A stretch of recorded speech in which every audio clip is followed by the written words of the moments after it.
MBK 1:16, Mighty Jarasandha. Chapter 16. Mighty Jarasandha. After leaving Indraprastha, Kṛṣṇa had traveled quickly back to Dwaraka.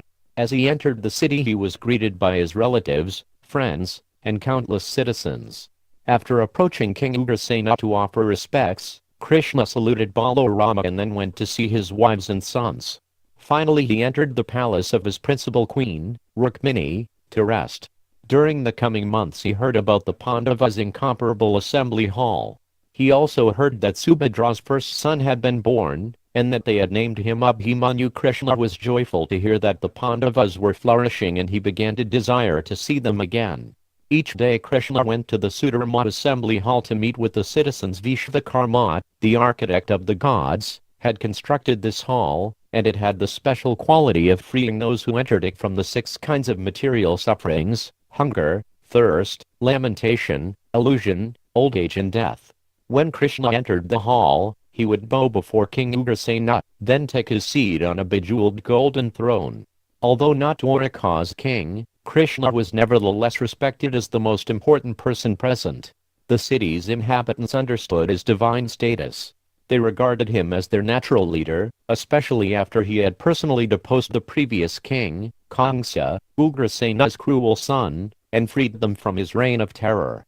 Once everyone was settled in the hall, jesters, dancers and musicians were called out to entertain the Yadavas.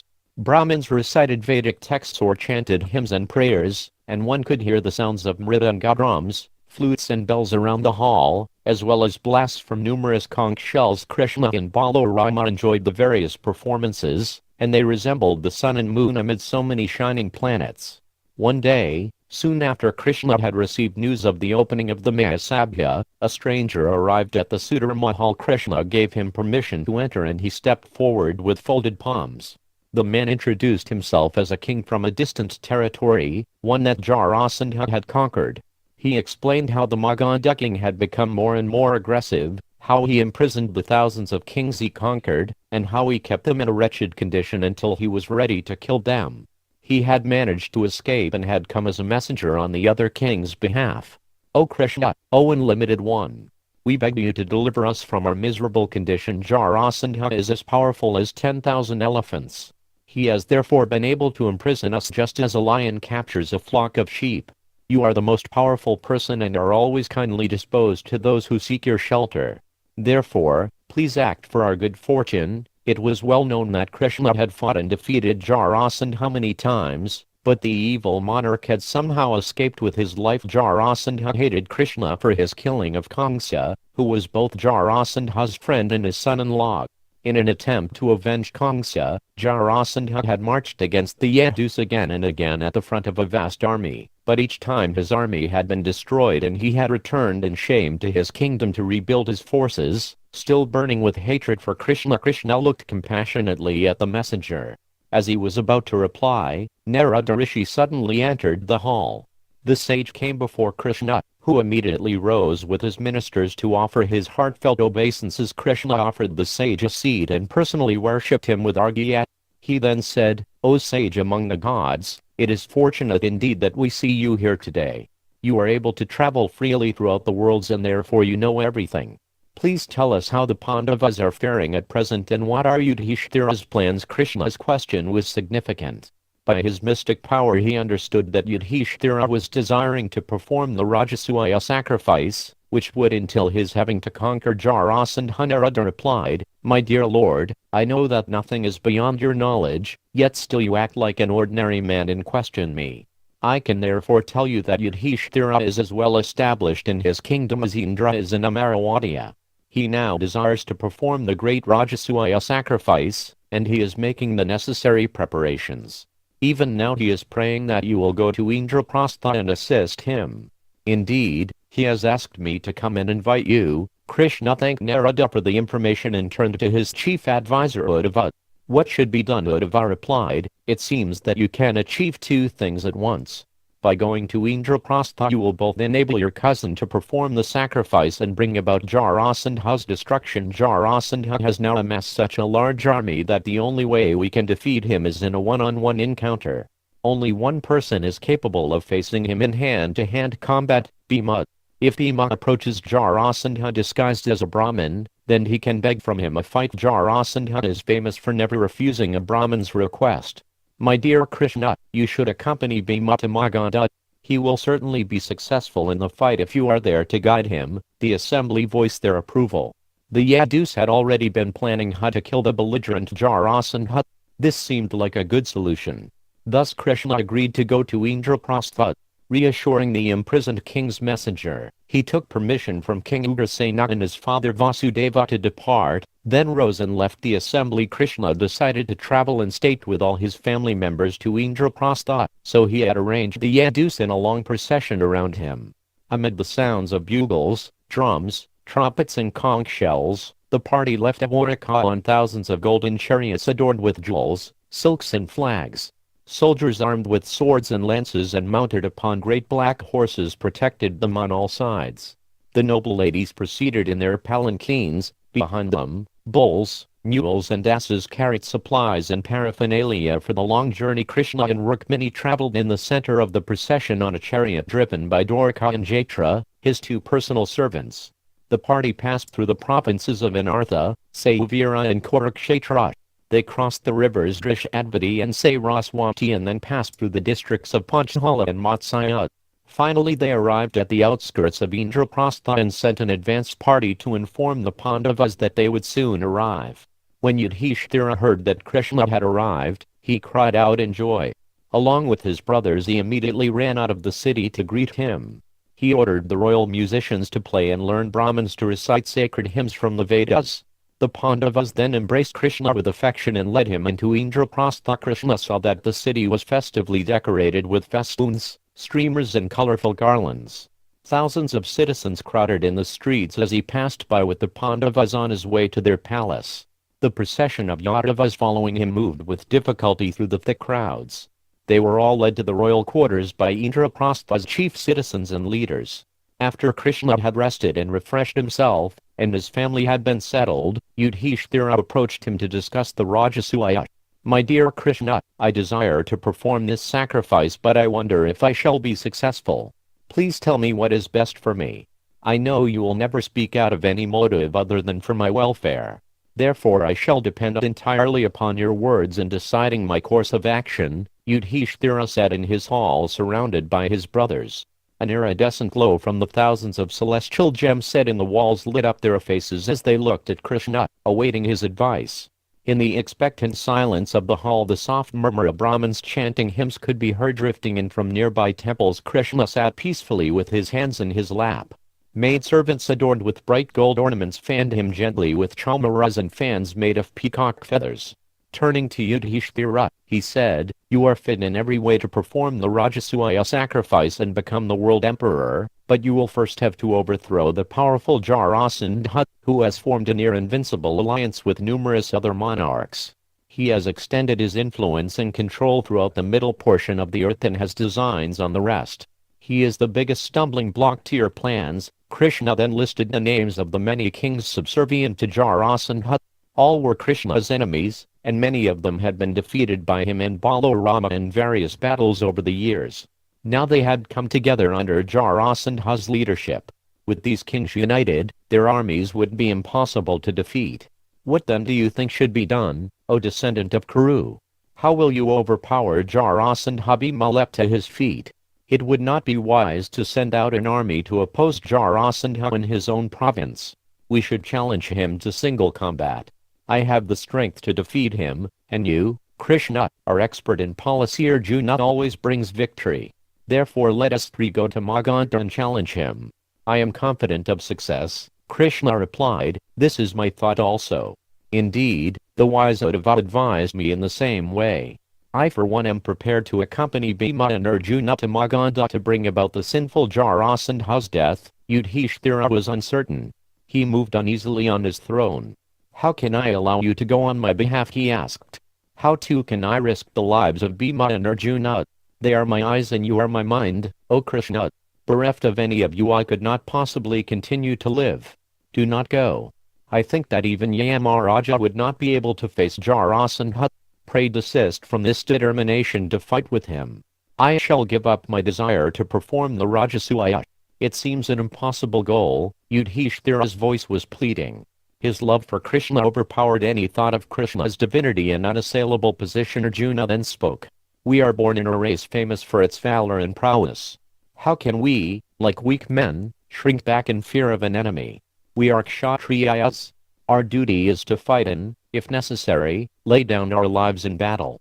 There can be no higher act for us than to fight Jarasandha and try to rescue the imprisoned kings. If we do not go, men shall revile us as worthless. Such dishonor would be worse than death. Krishna agreed. Arjuna has shown the mood of one born in the Bharata race. We do not know when death will overtake us, nor have we heard that immortality has been obtained by desisting from battle. The wise have decreed that one should, by taking recourse in strength and policy, confront his enemies. Let us therefore encounter Jarasandha.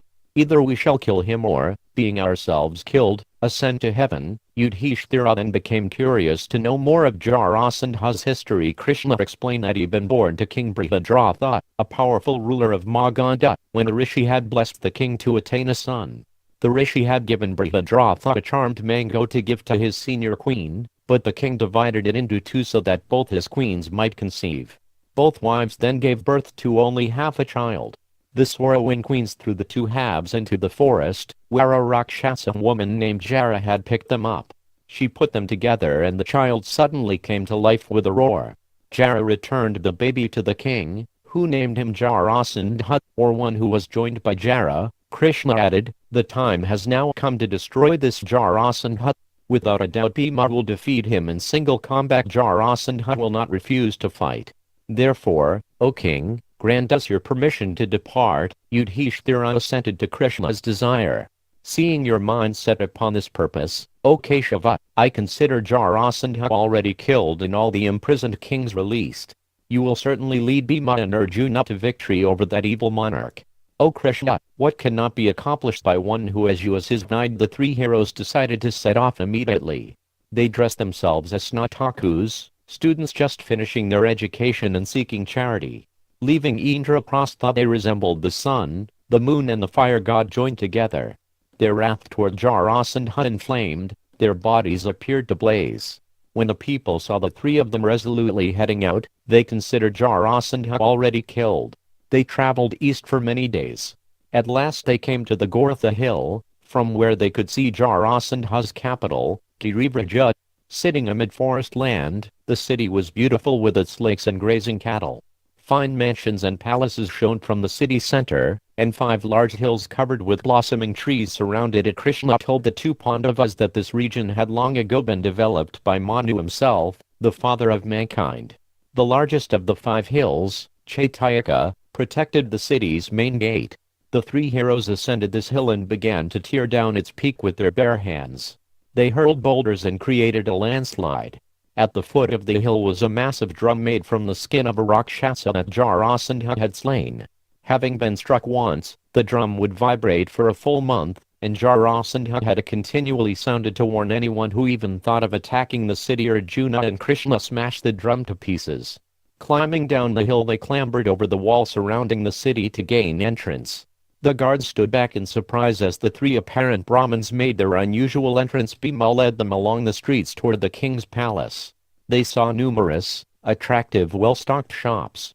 As they walked past the flower vendors, they snatched garlands and put them on. They strode into Jarasandha's palace and made their way to the central courtyard, where the king was performing a sacrifice. Girivraja's learned Brahmins had been witnessing fearful omens portending calamity. Thus they had advised the king to fast and to perform sacrifice to ward off evil. As Jarasandha sat before the blazing fire, he saw 3 powerful men, dressed as Snatakus and adorned with garlands, approaching him. Accepting them as Brahmins, he immediately rose to greet them, saying, "You are welcome." Krishna told the king that his 2 friends were observing a vow and would not speak until midnight. At that time, they would tell him the purpose of their visit. Krishna knew that the king had himself made a vow that he would give to any Brahmin whatever he asked, even if he came at midnight. Jarasandha had them quartered in his palace and said he would visit them at midnight. That night, Jarasandha entered their room and worshipped his 3 guests with proper ceremonies, offering them gifts of milk-bearing cows. but his guests refused his worship and gifts. Kṛṣṇa said, "O king, we have come seeking a special kind of charity from you, who are famous for giving the Brahmins whatever they want. For a great man there is no charity that cannot be given. Even the body may be sacrificed for a proper cause. Therefore, please grant us a request." Jarasandha looked at them closely. With their colorful robes and bright garlands they did not look like any Brahmins he had ever seen. But as they had come to him in that guise and were asking charity he could not refuse. He said, "I will give you whatever you may ask. However, you three do not appear to be Brahmins, dressed as you are and decorated with flowers. Your long arms, smeared with fragrant sandal paste, resemble tree trunks. Your hands carry scars from a bowstring. You tore down the peak of the Chaitayaka hill and entered the city as enemies do, avoiding the gate. You have also refused my worship. Such behavior befits an enemy. I think you are Kshatriyas. Tell me honestly, for truth is the ornament even of kings." Kṛṣṇa returned the king's icy stare with a smile. "Your observations are accurate. We are not Brahmins. This Natakuva may be followed by Kshatriyas as well as Brahmins. And you have surmised correctly that we are enemies. Thus we have entered your city violently and declined your worship. We have come to beg from you a duel." Jarasandha was surprised. "I do not recall ever having done you any harm. Indeed, I am innocent of any crime. One who assails an innocent man receives sinful reactions which will send him to hell. I always observe the duties of my order, protecting the people and rendering them no harm. Why then do you see me as an enemy?" Angry, Kṛṣṇa replied, "O king, we represent one who desires to uphold the dignity of a royal line and establish religion throughout the world. How do you consider yourself religious when you have imprisoned so many kings? You even intend to offer them as human sacrifices to Rudra. To treat these kings as if they were beasts, who could do such a thing except someone as sinful as yourself? You will certainly reap the results of your sinful acts, for the law of karma is infallible. Although you consider yourself without an equal, we will soon crush your pride. We wish to free the captive kings. Know me to be Kṛṣṇa and these two to be Bhima and Arjuna. Follow now your Kshatriya duty and fight with us today. Either free the kings or go to Yamaraja's abode." Jarasandha laughed. "I should have guessed. My old enemy Kṛṣṇa, come in disguise to try to kill me after failing so many times. What sin have I committed by capturing kings for Shiva's pleasure? I defeated all of them fairly in battle. Therefore it is my prerogative to do with them whatever I please. I will not release them out of fear of you or these other two. I will fight, either by placing my troops in battle array, or by standing alone against the three of you.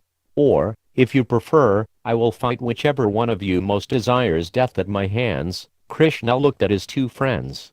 "It is your choice, Jarasandha. Select any one of us for single combat and let that settle our dispute." Jarasandha preferred to fight with Bhima. He considered Kṛṣṇa and Arjuna no match for his strength. Only Bhima seemed powerful enough. Bhima smiled grimly and clenched his fists. He furrowed his brows and glared at Jarasandha. They agreed to meet at sunrise and the king left to make preparations for the fight. Jarasandha had Brahmins utter auspicious Vedic hymns over him, and he smeared his body with sacred unguents that had been offered to the gods. He then placed his son upon the throne and bound his hair in a tight knot. Removing his royal robes, he donned only a loincloth. As the sun rose he went out of the city along with Bhima, for whom Kṛṣṇa had performed the propitiatory ceremonies to invoke the gods. The king had two massive clubs fetched from his armory. The two fighters took hold of the clubs and entered a large roped-off arena just outside the city gates. They appeared like two mighty lions staring at each other in fury.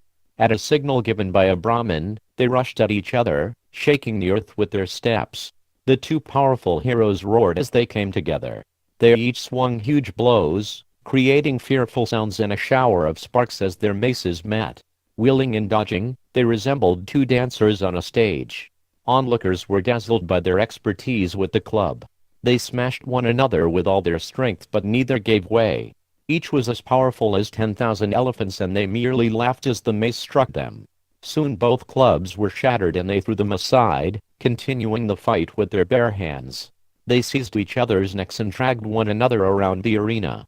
Each looked for an opportunity to throw his opponent down. Bhima grabbed his enemy and tried to crush him with his arms. Jarasandha broke free and swung out his leg, trying to unbalance Bhima. Sometimes they raised their arms, sometimes dropped them, and sometimes held them close. Lifting their fists, they aimed blows at particular parts of their opponent's body, and then suddenly brought them down somewhere else. The arena resounded with their shouts and the sounds of their slaps and punches. Both were expert wrestlers, and again they exhibited many wonderful movements. They clasped each other's arms and waists and pressed with great force. Roaring like clouds, they fought relentlessly like a pair of maddened elephants. By now a large crowd had formed around the arena.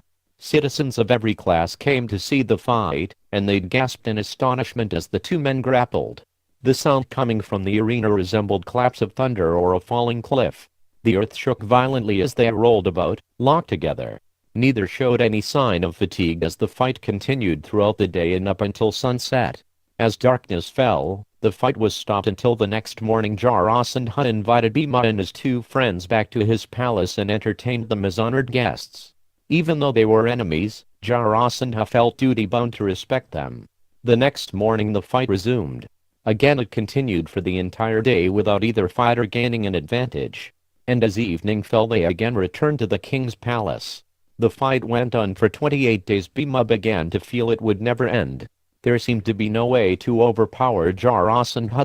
The king too felt respect for his opponent. Jarasandha had never before been equaled in single combat, but it appeared that the Pandava was invincible. On the 28th day, Kṛṣṇa considered how Bhima might end the fight. Since Jarasandha had been joined at birth by the Rakshasi, Kṛṣṇa knew that he would be weak. Along that joint Bhima should tear him in two. When Bhima was able to see him, Kṛṣṇa picked up a twig and split it right down the middle. Bhima took the hint. Finding an opportunity, he threw Jarasandha to the ground and stood on one of his legs. He then took hold of the other leg and pushed it forward. With a tremendous roar, he tore Jarasandha in two from the anus to the head. The king died with a scream that echoed throughout his entire city. The citizens were shocked by the cry and they rushed to see what had happened. They found Bhima standing over the two halves of the slain monarch.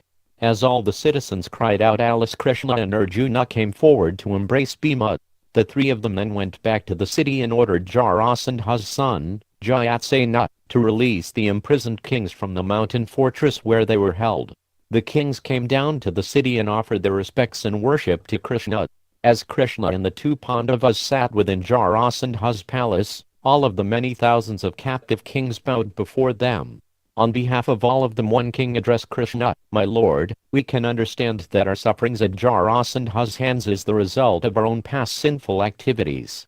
We can now realize that Jarasandha's humiliation of us was actually providential, for it has forced us to give up our false prestige. We were proud of our strength and positions, and we simply engaged in fighting other kings for supremacy and wealth, thereby causing the death of so many people. Now we are in a helpless and wretched condition and can only depend upon you. This is our great fortune." Kṛṣṇa accepted their worship and arranged for them to be given food and clothing. He then told them to return to their kingdoms and accept Yudhishthira as the world's emperor. Soon the Pandavas would perform the Rajasuya sacrifice, and they should all attend. Jarasandha also agreed to accept Yudhishthira's authority, and after being properly installed by Kṛṣṇa as the king of Magadha, he arranged transport back to Indraprastha for Kṛṣṇa and the Pandavas. Upon their arrival, Kṛṣṇa went to Yudhishthira and said, "O best of kings, by good fortune Jarasandha has been killed and the imprisoned kings freed. Both Bhima and Arjuna are unharmed." Yudhishthira joyfully embraced his two younger brothers and Kṛṣṇa. "By your grace, dear Kṛṣṇa, anything can be achieved," he said. "Indeed, it is only by your power that anyone else can exhibit power. We are kings and rulers only as long as you permit, yet although you are the unlimited supreme, devoid of mundane desire and hatred, you still appear as an ordinary human being." Kṛṣṇa smiled and asked Yudhishthira for permission to depart. Yudhishthira then set a date to begin the Rajasuya and Kṛṣṇa agreed to return at that time. First, however, the Pandavas would have to subjugate the other monarchs of the earth. Having bade farewell to Kunti and Draupadi, Kṛṣṇa mounted his chariot and headed back to Dwaraka. After Kṛṣṇa had departed, Arjuna said to Yudhishthira, "O king, I possess the Gandiva bow and inexhaustible quivers of arrows, as well as the prowess to use them in your service. I would like to go out and make the kings of the world pay you tribute." allowed me to go north and conquer all those kingdoms. Yudhishthira replied, "You have my permission, O Dhananjaya. Leave on an auspicious day after gaining the Brahman's blessings. You will doubtlessly gain victory over all." Arjuna gathered a large number of troops and soon left for the north. Bhima, surrounded by a similar number of men, went east, while Sahadev went south and Nakula west. Yudhishthira was thrilled at the prospect of soon being able to perform the Rajasuya. So many things would thus be achieved. His noble father would be raised to the highest heaven, the world would be placed firmly on the path of religion, and, most of all, Krishna would be honored above all others as the Supreme Person. Soon the king was consulting with Domya and the other exalted Brahmins in his kingdom as to the preparations for the sacrifice, and Vyasadeva arrived to further advise the king.